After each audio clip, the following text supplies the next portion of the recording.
എല്ലാവർക്കും ഇൻഫിനിറ്റി സ്റ്റോറീസിൻ്റെ പുതിയൊരു വീഡിയോയിലേക്ക് സ്വാഗതം. എല്ലാവരും ഏറെ കഷ്ടപ്പെട്ടിരുന്ന ഒരു വർഷം തന്നെയാണ് 2023. അതിൽ നിന്നൊരു മാറ്റം കണ്ടു തുടങ്ങുകയാണ് 2024. സാമ്പത്തികമായിട്ട് ഒരു ബുദ്ധിമുട്ടും ഇല്ലാതെ ജീവിതം സുരക്ഷിതമായിട്ട് മുന്നോട്ട് കൊണ്ടുപോകാൻ സാധിക്കുന്ന രാശിക്കാരെക്കുറിച്ചും അതിലെ നക്ഷത്രങ്ങളെക്കുറിച്ചും അവർക്ക് ഈ ഒരു വർഷം വരുന്ന നേട്ടങ്ങളെക്കുറിച്ചും നമുക്ക് ഇൻഫിനിറ്റി സ്റ്റോറീസിൻ്റെ ഈ വീഡിയോയിലൂടെ ഒന്ന് പങ്കുവെക്കാം.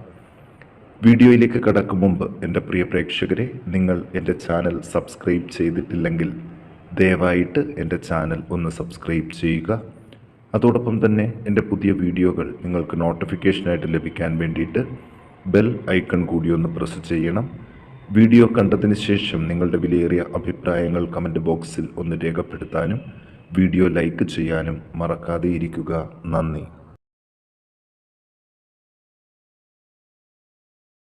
നമുക്ക് രാശികളിൽ ആദ്യത്തെ രാശിയായ മേടക്കൂറുകാരെക്കുറിച്ച് ഒന്ന് നോക്കാം.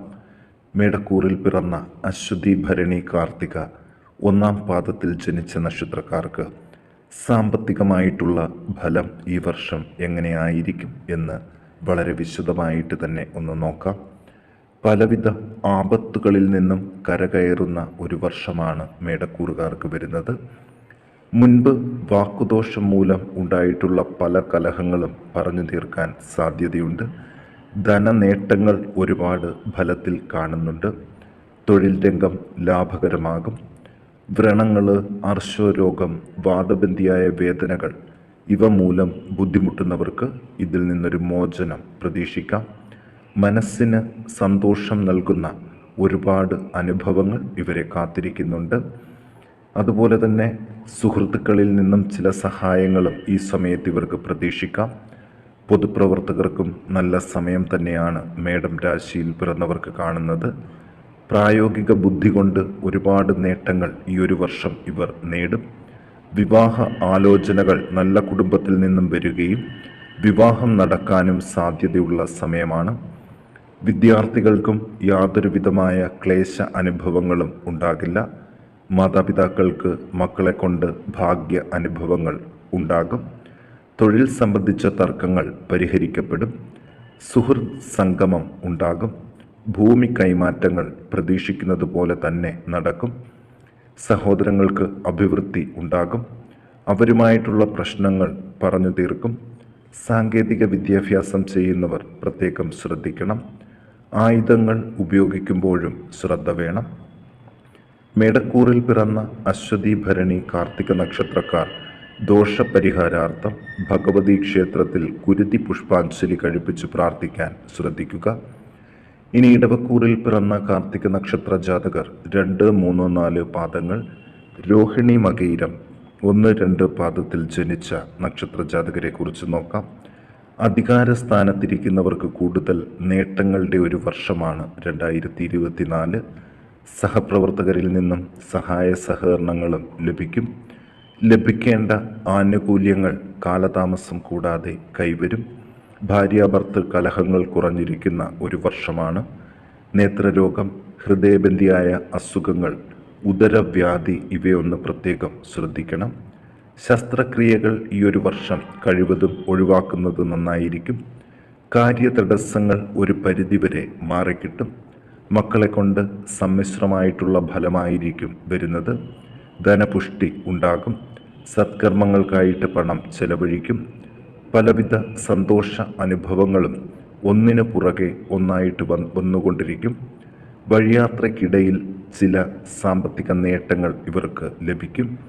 ശത്രുക്കളുടെ ഉപദ്രവം എക്കാലത്തും കുറഞ്ഞിരിക്കുന്ന ഒരു വർഷമാണ് 2024. തൊഴിൽ രംഗവും നല്ല രീതിയിൽ മെച്ചപ്പെടും. തൊഴിൽ രംഗത്ത് കൂടുതൽ പണം കൈവശം വരും. വിദ്യാഭ്യാസത്തിനുള്ള തടസ്സങ്ങൾ മാറിക്കിട്ടും. ഉദ്യോഗാർത്ഥികൾക്ക് വിദേശത്ത് ജോലിക്കായിട്ട് ശ്രമിച്ചാൽ അനുകൂല സാഹചര്യങ്ങൾ ഉണ്ടാകും. ഇടവക്കൂറുകാർ ദോഷപരിഹാരാർത്ഥം വിഷ്ണു ക്ഷേത്രത്തിൽ ഭാഗ്യസൂക്തം പുഷ്പാഞ്ജലി കഴിപ്പിച്ചു പ്രാർത്ഥിക്കാൻ ശ്രദ്ധിക്കുക. ഇനി മിഥുനക്കൂറിൽ പിറന്ന മകയിരം 3, 4 പാദങ്ങൾ, തിരുവാതിര പുണർദം 1, 2, 3 പാദത്തിൽ ജനിച്ച നക്ഷത്രജാതകരെ കുറിച്ച് നോക്കാം. ബന്ധുജനങ്ങളുടെ വിരോധമൊക്കെ കുറഞ്ഞു തുടങ്ങുന്ന സമയമാണ്. സേവന പ്രവർത്തനങ്ങൾക്കും മറ്റും ഉള്ള തടസ്സങ്ങൾ നീങ്ങിവരും. വീട്ടിൽ സ്വസ്ഥത വർദ്ധിക്കും. ഭാഗ്യ അനുഭവങ്ങൾ ഉണ്ടാകും. അച്ഛനോ തത്തുല്യരായവർക്കോ രോഗാരിഷ്ടിതകൾ ഉണ്ടാകും. ബുദ്ധിസാമർഥ്യം പ്രകടമാക്കാൻ പറ്റുന്ന സമയമാണ്. പൊതുവെ കലഹ സ്വഭാവമായിരിക്കും 2024 ഇവർക്ക്. ആഭരണങ്ങളും മറ്റ് അലങ്കാര വസ്തുക്കളും പ്രതീക്ഷയ്ക്കൊത്ത് വാങ്ങാൻ കഴിയും. ഉദരം വ്യാധിക്ക് പ്രത്യേക ചികിത്സ വേണം. കൂടുതൽ കാൽനട യാത്ര വേണ്ടിവരും.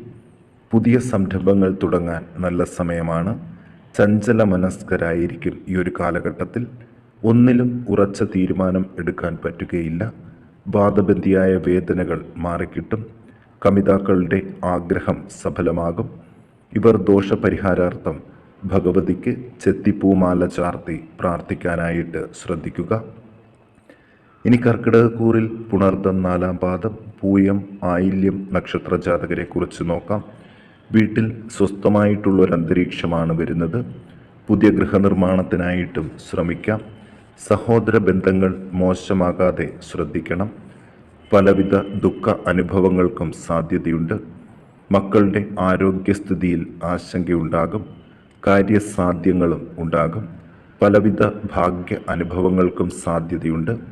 കലഹവാസന കുറഞ്ഞു തുടങ്ങും. ചെയ്യുന്ന പ്രവൃത്തികൾ മുഴുവനാക്കാൻ പറ്റുകയില്ല. വാദബന്ധിയായ അസുഖങ്ങൾ കുറഞ്ഞു തുടങ്ങും. ബന്ധുജനങ്ങളുമായിട്ട് കൂടിച്ചേരാൻ അവസരം ഉണ്ടാകും. വളരെ കാലമായിട്ട് അകന്നു കഴിയുന്ന സുഹൃത്തുക്കളുമായിട്ട് ബന്ധപ്പെടാൻ സാധിക്കും. നാൽക്കാലി വളർത്തൽ ലാഭകരമാകും. തൊഴിൽ രംഗത്തു നിന്നുള്ള വരുമാനം മെച്ചപ്പെടും. ദൂരയാത്രകൾ വേണ്ടിവരും. അതുപോലെ യാത്രകൾ വളരെ സൂക്ഷിച്ചു വേണം നടത്താനായിട്ട്. ദോഷപരിഹാരാർത്ഥം ശിവങ്കൽ മൃത്യുഞ്ജയ മന്ത്രപുഷ്പാഞ്ജലി കഴിപ്പിച്ച് പ്രാർത്ഥിക്കാൻ കർക്കിടകക്കൂറുകാർ പ്രത്യേകം ശ്രദ്ധിക്കുക. ഇനി നമുക്ക് ചിങ്ങക്കൂറിലെ മകം, പൂരം, ഉത്രം 1 പാദത്തിൽ ജനിച്ച നക്ഷത്രജാതകരെ കുറിച്ച് നോക്കാം. ധനലാഭങ്ങളുടെയും സമ്പൽ സമൃദ്ധിയുടെയും ഒരു വർഷം ഇവർക്ക് ലഭിക്കുകയാണ്. ഈ കാലഘട്ടത്തിൽ വീട്ടിൽ കലഹങ്ങൾ കുറവായിരിക്കും. മനസ്വസ്ഥതയും കൂടുതലായിട്ട് ലഭിക്കും. ദാമ്പത്യ ബന്ധത്തിൽ സ്വരച്ചേർച്ച ഉണ്ടാകാതെ നോക്കണം. മനോദുഃഖങ്ങൾ കുറഞ്ഞു തുടങ്ങും. തൊഴിലുമായിട്ടും വിദ്യാഭ്യാസപരമായിട്ടും ദൂരയാത്രകൾ വേണ്ടിവരും. ഇത് അലച്ചിലുകളും ബുദ്ധിമുട്ടുകളും ഉണ്ടാക്കും. എല്ലാ കാര്യങ്ങളും വളരെ വേഗത്തിൽ അനുഭവപ്പെടും. അപ്രതീക്ഷിതമായ ചില കാര്യസാധ്യങ്ങളും ഉണ്ടാകും. ബന്ധുക്കൾ അകന്നു പോകുന്നതിൻ്റെ വിഷമം കഠിനമാകും. വാതരോഗങ്ങൾ, പ്രമേഹം ഇവ ശ്രദ്ധിക്കണം. മക്കൾക്ക് സുഖ അനുഭവങ്ങൾക്കിടയുണ്ട്. അതുപോലെ സ്ഥാനക്കയറ്റങ്ങൾ ലഭിക്കാനും സാധ്യതയുള്ള ഒരു വർഷമാണ്. വിവാഹം തുടങ്ങിയ മംഗളകർമ്മങ്ങൾക്ക് ഈ വർഷം വളരെ അനുകൂലമാണ്. ബാങ്ക് ലോൺ വഴി ആഗ്രഹിക്കുന്നൊരു കാര്യം നേടിയെടുക്കാനായിട്ട് ഇവർക്ക് സാധിക്കും. കർമ്മമണ്ഡലം വളരെ മെച്ചപ്പെട്ടു തന്നെയാണ്. തൊഴിൽ സ്ഥലത്തെ കലഹങ്ങൾ മാറിത്തുടങ്ങും. അഗ്നിബാധ ഇവ പ്രതീക്ഷിച്ചു വേണം മുന്നോട്ട് പോകാൻ. ഗൃഹ ഉപകരണങ്ങൾ കേടുപറ്റാനും സാധ്യതകൾ കാണുന്നുണ്ട്.